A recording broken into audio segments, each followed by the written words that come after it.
Hi folks, and welcome to this ScareCam episode. We are here in Blackpool to check out the Blackpool Tower Dungeon. Just reopened, one of the later dungeons to reopen. Obviously we've already been to Alton Towers and checked out what their COVID secure procedures are. So we thought we'd come here to a very busy and sunny Blackpool to check it out, didn't we? Yeah, it's super busy. Very busy, yeah. So we're going to check it out. Obviously we can't take you guys in there like with all dungeons, but we're going to go through, experience it. You do have to pre-book your tickets even if you're an annual pass holder, just like all the theme parks. It's £1 each, but do it in advance because, you know, they might run out, obviously, with it being the summer holidays. But yeah, we're going to go through and tell you what all the COVID secure procedures are like in there, see if there's any changes to any of the scenes, and we'll let you know when we get out. Let's go.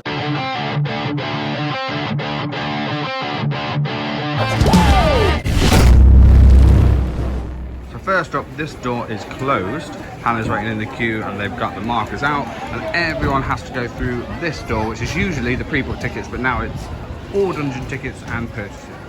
We're going to be going in, see if we survive the fun. Not the scares. Not the scares. It's not a scare attraction. It's not a scare attraction, it's a fun attraction. So just like Alton Towers, they're still doing the photo op. So we get a photo, Hannah.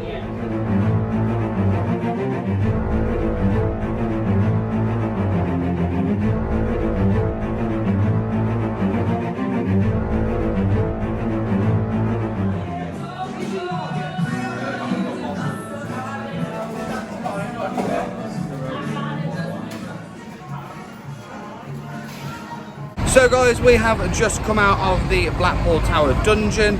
Just a reminder that there will be a ScareTrack episode today as well from some other Merlin attractions, and Hannah's doing a beer break from all the bars inside Merlin attractions as well, so check those out in the links below. But Blackpool Tower Dungeon, really awesome. Not lots of changes to the scenes as such. It felt like a whole normal run, just with some awesome procedures in place, weren't there? Yeah, definitely. I really liked. So we've done the Alton Towers dungeons, which you can go back and check out in that link below again. We'll put another link. And you have your own little marker for your group. And I really liked that here the markers are named, so you know in each group. We were the Rotten Rascals, and I've never been more apt. That's how you describe me. I'm a Rotten Rascal. But every room we went into, there was a marker for the Rotten Rascals, so we knew that that's where we had to stand, and I thought it was a really good idea. It just works really well. It meant that every group kept to their own group. I also, numbers-wise, so there was, in our group, there was only 3, 4, 5, 6, 7, 8, there was only 9 of us. You could have a maximum of 16, so it's a maximum 16 per group.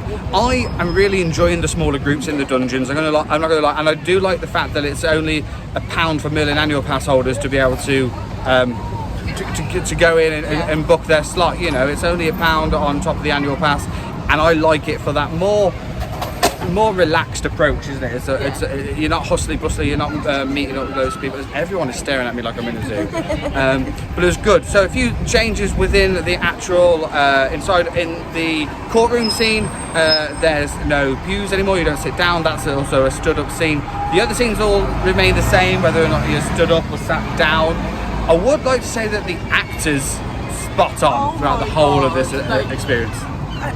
I know they've been closed for a while, so I know that the actors are going to be all like, yeah, we're back at work, but today's actors were absolutely phenomenal.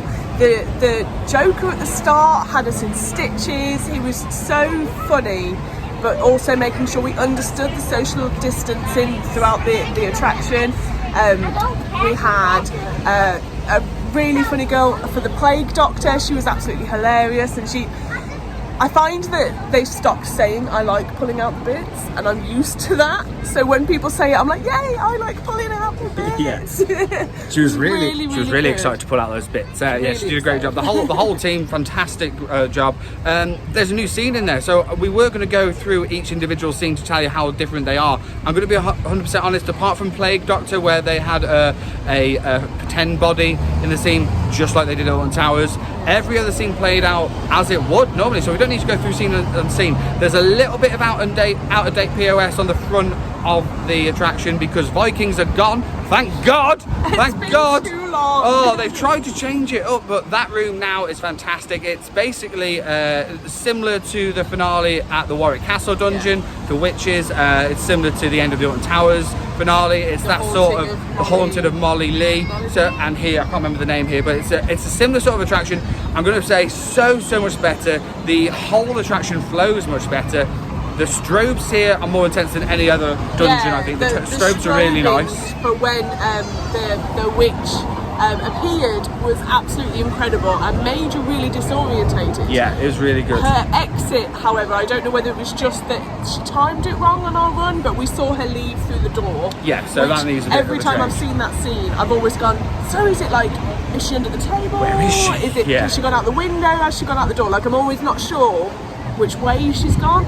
But I saw which way she went. But other than that, like we say, the whole acting team fantastic. I was still picked on when it came to the prisoner scene. That was a slight change to picked up in torturers. That was the slight change to Towers when they only did the first sort of joke. The first sort of torture bit was with a volunteer. This one they did the whole thing. We had to nominate an X for the rest of it, whereas here you did the whole thing. The whole thing, but there's lots of space. It was really good, really enjoyable. I think that sums it up here. We are going to do a full feature-length episode of the podcast about our entire day here in Blackpool. Obviously, ScareCam is our main thing here with the dungeons, but we're going to talk about a little bit of our ScareTrack stuff, our ScareCam stuff, all the COVID secure stuff over on the podcast. Check that link below, ScareTrack.co.uk. But other than that, I think we'll bring it to the end. Let's go and film some more beer breaks and coaster tracks. We'll see you there, guys. Click those links below. Bye, folks.